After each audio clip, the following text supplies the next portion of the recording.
Selamat pagi saudara yang dikasihi Tuhan. Kita jumpa lagi dalam Renungan Pagi GPD Bethesda Makassar. Pagi ini saya akan baca dari buku Kolose pasal 2 ayat pertama sampai ayat yang kelima yang berkata sebagai berikut.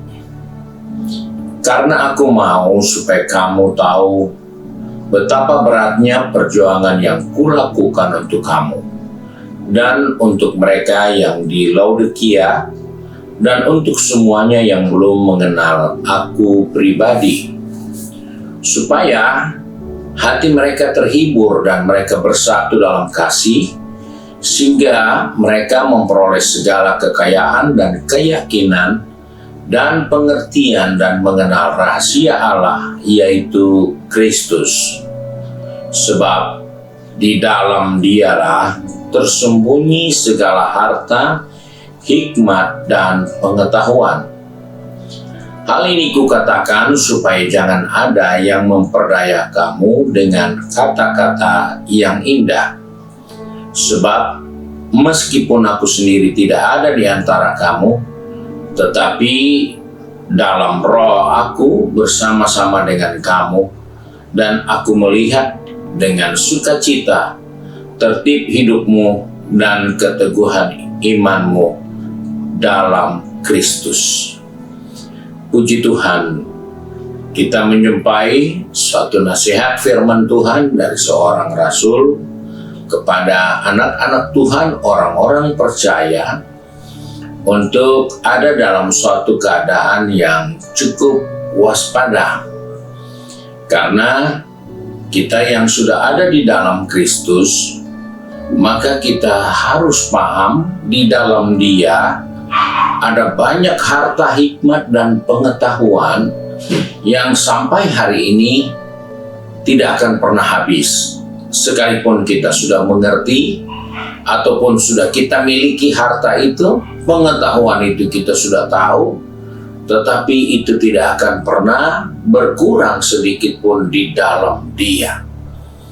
Dan oleh sebab itulah Rasul Paulus harus ingatkan kepada orang-orang percaya untuk jangan sampai mereka diperdaya dengan kata-kata yang indah. Hal ini dianggap penting karena manusia membutuhkan kata-kata yang indah dalam dirinya. Orang tua, orang muda, kecil, besar, orang yang mampu dan yang tidak mampu sekalipun membutuhkan kata-kata yang indah. Dan kata-kata itu punya cukup kekuatan untuk membuat manusia itu bertahan. Bahkan kata-kata itu juga bisa membuat manusia itu menjadi luar biasa, atau sebaliknya. Kata-kata itu akan menghancurkan manusia itu sendiri.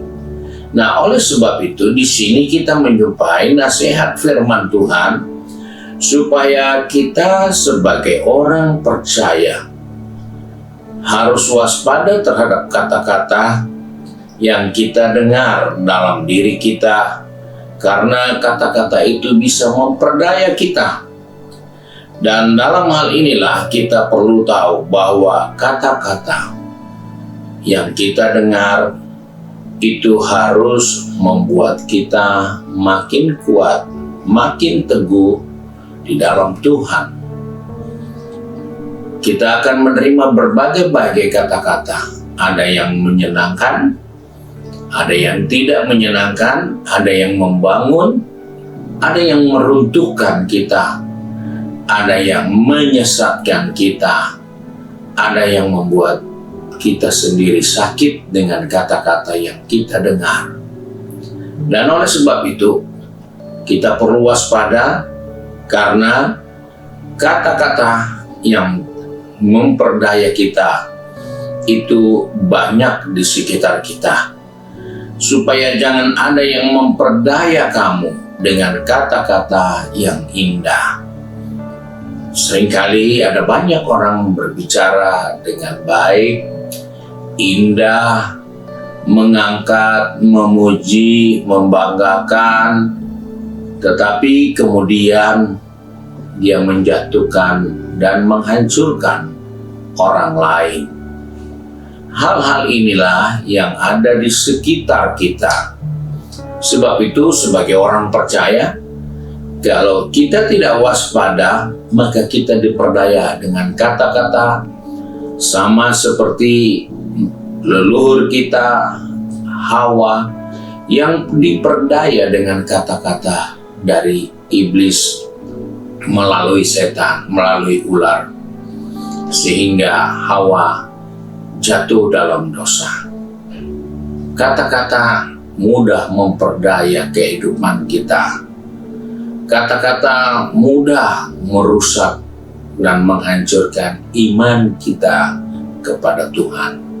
Oleh sebab itu, kita harus waspada, kita harus berhati-hati di dalam mendengar perkataan-perkataan yang begitu banyak berseliweran di sekitar kita, baik itu media sosial, baik itu maupun secara langsung kita dengar ataupun melalui orang lain.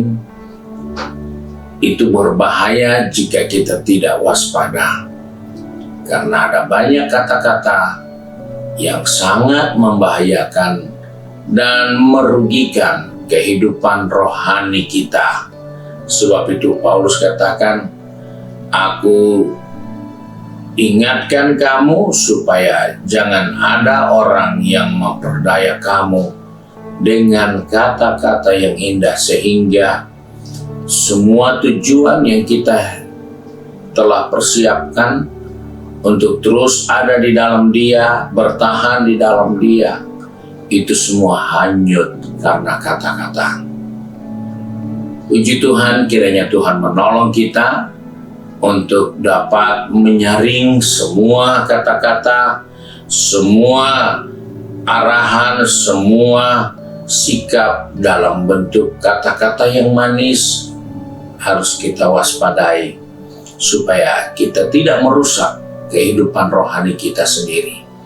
Tapi kata-kata yang membangun, itulah yang kita butuh untuk kehidupan di hari-hari ini maupun di hari yang akan datang. Tuhan memberkati kita. Mari kita satu dalam doa. Kembali pagi ini kami datang kepadamu Tuhan, karena begitu besar kemurahan-Mu, kasih setia-Mu. Engkau menyimpan banyak rahasia yang indah. Pengetahuan, hikmat, dan kekayaan ada di dalam Engkau.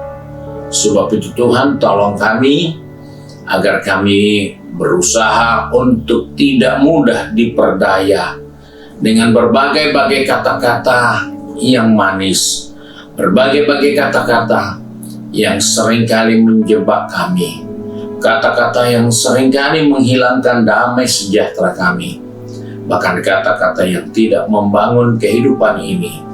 Sebab itu Bapa, pegang tangan kami, tetapkan langkah kaki kami, biarlah kami tetap ada di dalam kasih karunia Tuhan, untuk selalu berhati-hati dengan berbagai-bagai kata-kata yang manis sekalipun. Karena kami sadar Tuhan tidak lama lagi akan datang, maka begitu kuat upaya untuk menggagalkan kami mencapai tujuan dan rencana kehidupan yang kekal yang Tuhan berikan bagi kami.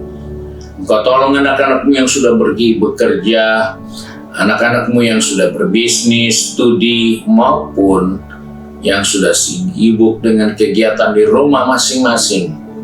Ingatkan kami Bapa, supaya kami tetap berada di dalam kehendak rencana Tuhan, makin dewasa di dalam menyaring kata-kata dan melihat dengan jelas apa maksud dan tujuan itu, sehingga di dalamnya kami tetap kuat dalam pengiringan kami kepadamu Bapa.